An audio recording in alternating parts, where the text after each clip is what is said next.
ABB säljer nu sin division för industrirobotar, Robotics, för ungefär 50 miljarder kronor. Köpare är det japanska teknikinvestmentbolaget Softbank och här i Västerås påverkas ungefär 1000 arbetstillfällen.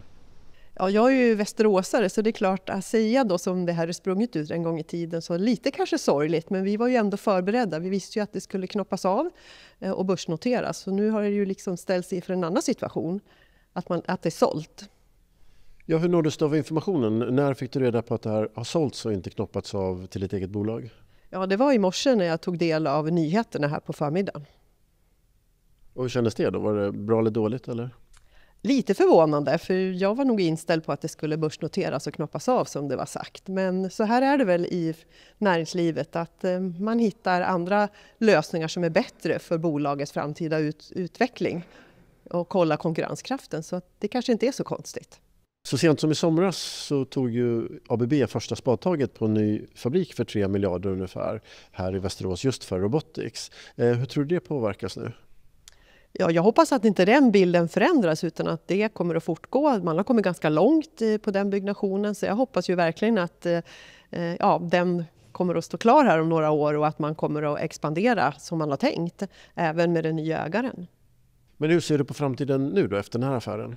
Nej, men det är väl viktigt för oss som stad att följa utvecklingen och välkomna nya ägaren också till Västerås och ha kontakt med dem så fort de är etablerade här. Så att som sagt följa utvecklingen för bolaget och hoppas att det här kommer att bli väldigt bra för Västerås, så det är jag övertygad om. Känner ni oro för framtiden?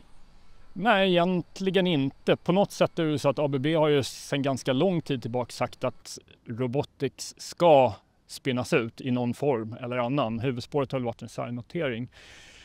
Och då är det ju viktigt att man hittar en bra hamn för den verksamheten. Det är ju en substantiell arbetsgivare i Västerås och då känns det som att det är bättre att man hittar en hamn där robotiken är liksom det viktiga än att det är en liten del i en stor koncern om man har tagit det beslutet så att man blir en prioriterad verksamhet. Så att nej, vi är inte speciellt oroliga. Inom ABB och Robotics så är ju Västerås för det första liksom födelsepressen för industriell robotik, men sen är det ju också en av de 3 huvudhubbarna för robotutveckling inom ABB Robotics. Och då har man ju en i Asien, i Shanghai, en i Västerås som täcker Europa och en i Nordamerika. Och i dagens geopolitiska läge tänker man väl nog att man vill nog fortsätta satsa i Europa också. Men som etableringschef då, är det här med att ABBs verksamhet på platsen minskar och andra kommer in, är det bra eller dåligt?